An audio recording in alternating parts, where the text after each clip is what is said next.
Hey everybody, it's Matthew with Z1 Motorsports, and this week at Z1 we're talking about the top mods for the Nissan 350Z.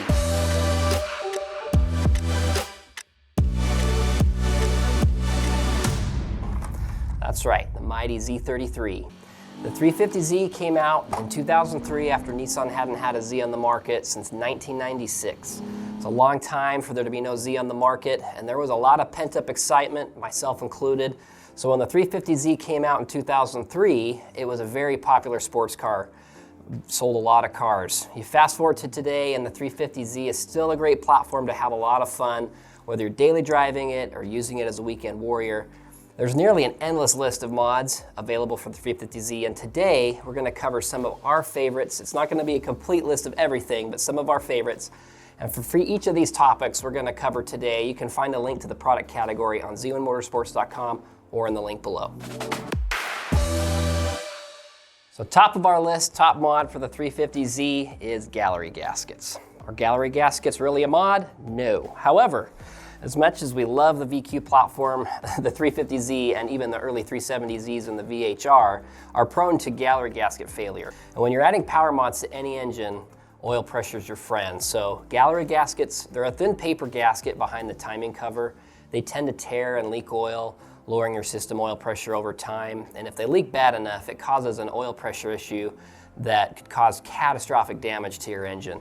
So if you have a warm idle that's an oil pressure of less than 15 PSI, it's probably a good idea to have your gallery gaskets replaced to ensure that you've got oil flowing to all the right places when you're adding power to your VQ, regardless of whether you have a DE, rev up, or HR, and in this case, if we want to talk about the early VHRs. When you buy one secondhand, make sure that, especially if it has well over 100,000 miles, they can truly fail at any time, but if it has over 100,000 miles, get a mechanical oil pressure gauge hooked up to your car and just verify what your resting oil pressure is at an idle. And when your engine's at operating temperature, if it's less than 15 PSI, you probably got a leak. All right, top mod number 2.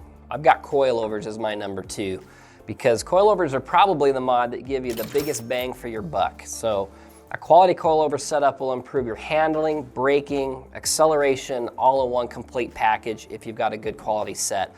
Plus they can give your car just the right stance that you're looking for. I have two 350Zs, and on one of them, coilovers are the only modification that I have on the car. It's completely stock aside from coilovers, and I absolutely love driving that car. Coilovers that provide the best performance will offer adjustability in both ride height, stiffness, as well as dampening, and shock and spring preloads. So all of these adjustments allow you to improve your braking, handling, and acceleration, and a nice set will do that without sacrificing ride quality.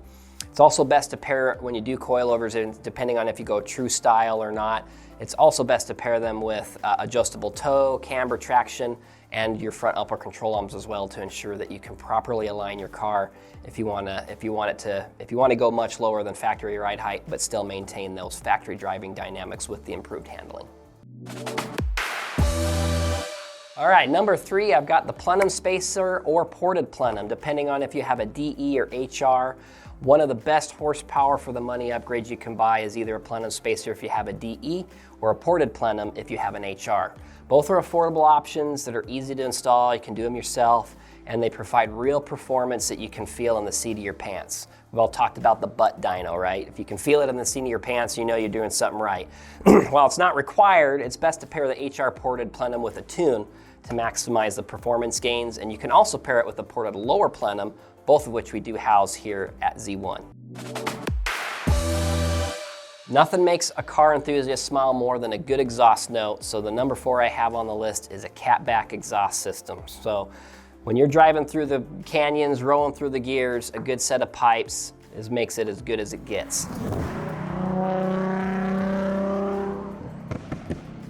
A good exhaust system will check the boxes of quality, sound, tone, noticeable power gains, and visual appeal. Whether you are into single exit, dual exit, true dual exhaust, whatever your preference is, Z1 offers a variety of options. Everything from the classic single exit Tomei Supreme for maximum volume to the Z1 Touring exhaust, which provides a good soundtrack that is quiet enough to pass sound restrictions at many of the tracks that have them. You can check out the exhaust shootout that we have together for the 370Z here, many of which of these exhausts are also available for the 350Z, so it'd give you a good baseline and a good idea of just how many options are out there for the 350Z. All right, number 5 on my list for top 350Z upgrades is brakes. You could argue you might want to have that a little bit higher on the list. Wouldn't disagree. Brakes are definitely a good thing to do early on in your modification journey with your car. But if you've ever had a big lifted truck on massive tires coming in hot in your rearview mirror, you better hope they upgraded their brakes. You can add power, handling capabilities, all you want, or in this lifted truck guy's case, weight. But if you don't match your increased velocity with an improved ability to slow your car down, that's bad juju. It's a recipe for disaster. Increasing braking performance can be as simple as replacing your brake pads with a high performance pad and pairing it with a high temperature brake fluid that's not going to boil when it gets hot.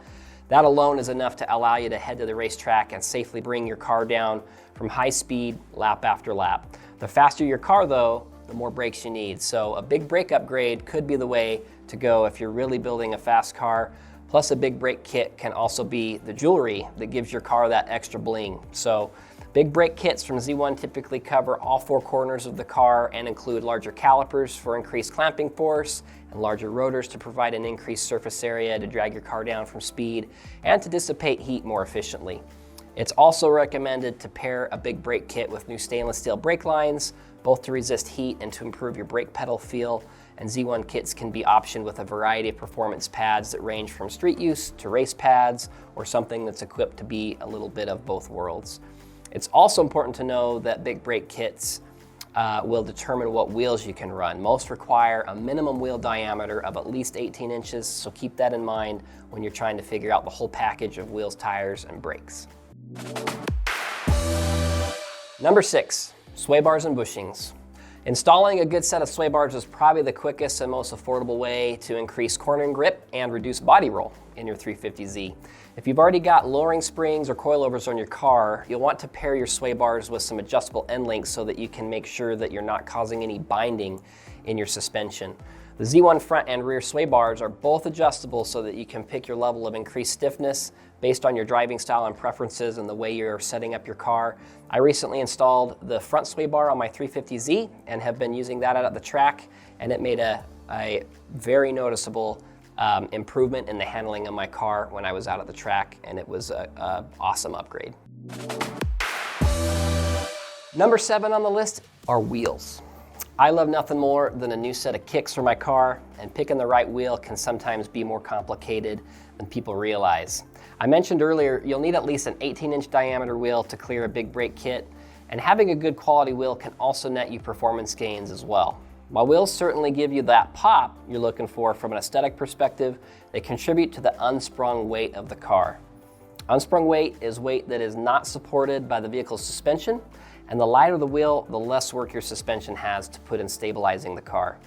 Your choice in wheel size also determines the size of tire you can run, and tires play a significant role in how well your car handles and how much enjoyment you get out of the drive. If you check out our listings on z1motorsports.com, we have the ZM23, and we do have specific packages based on your wheel diameter choice and have some fitment kits that come with the specific tire size and wheel size that look great on the 350Z.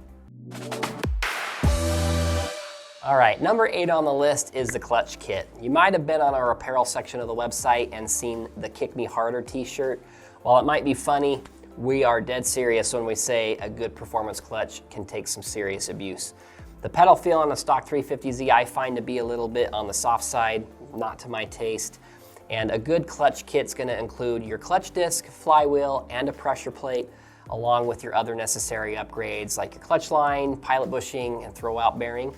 And the pressure plate is that, and as well as your clutch friction disc is gonna be what gives your pedal feel that stiff or firm or more soft feel. And depending on what your driving preferences are, your power output, all of our kits have been subjected to extended abuse at the track. You can really kick these clutches harder. It really is no joke. So if you have an 07 or plus 350Z, it's a good idea to replace your failure-prone internal concentric slave cylinder with either a heavy-duty upgraded one or an external relocation kit, both of which are available through Z1 Motorsports. Okay, number 9, getting close to the end here. Number 9 on the list is differential brace. The 350Z has this rear differential stud. It's a single stud mounted into a fluid-filled bushing. And if you've got a fluid stain flowing from the bushing, it's often referred to as the tear of death. Your bushing is shot and probably the culprit of an unsatisfactory ride.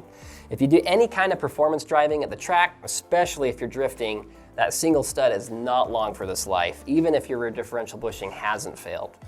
A differential brace like this one from Z1 will tie into your differential and your rear subframe, providing additional support, and it's probably one of the easiest upgrades to install in your 350Z. Easily done with simple hand tools and a handful of minutes. No one eternity later required. All right, number 10 on the list, the final one that we have for today are air intakes. There's a vast array of intakes available for the 350Z. Doesn't matter if you have an HR or a DE. And it's one of the most common upgrades that we sell across the board for all the Nissan and Infiniti platforms that we support. And while performance benefits from an intake vary based upon the car and what other modifications the car has, you typically get the most out of an intake when you pair it with a tune. That being said, we have put a couple cars on the dyno with our Z1 intakes and have achieved double-digit increases in both wheel horsepower and torque before and after when we did the baseline without a tune. Outside of performance gains, intakes also help unlock previous inaudible engine sounds that we'd all like more of, and they can serve as some great engine dressing too. I especially like Z1's 2.5-inch carbon intakes for the HR. It's what I have on my car. And not only do they look great, but they are also 50 state emissions legal. That's what I have for our top 10 most popular mods for the 350Z. Of course, there are other modifications out there. We skipped one of the most important ones, forced induction. We wanted to keep it to some of the more entry-level stuff that you all can do at home. Not that you can't do forced induction at home, just depends on your skill level. We're always here to help at z1motorsports.com. You can give us a call, you can reach out to us through the website, and we are going to continue to come out with more content that is Nissan and Infiniti enthusiast related, so be sure to like and subscribe on our social media channels and check us out at z1motorsports.com.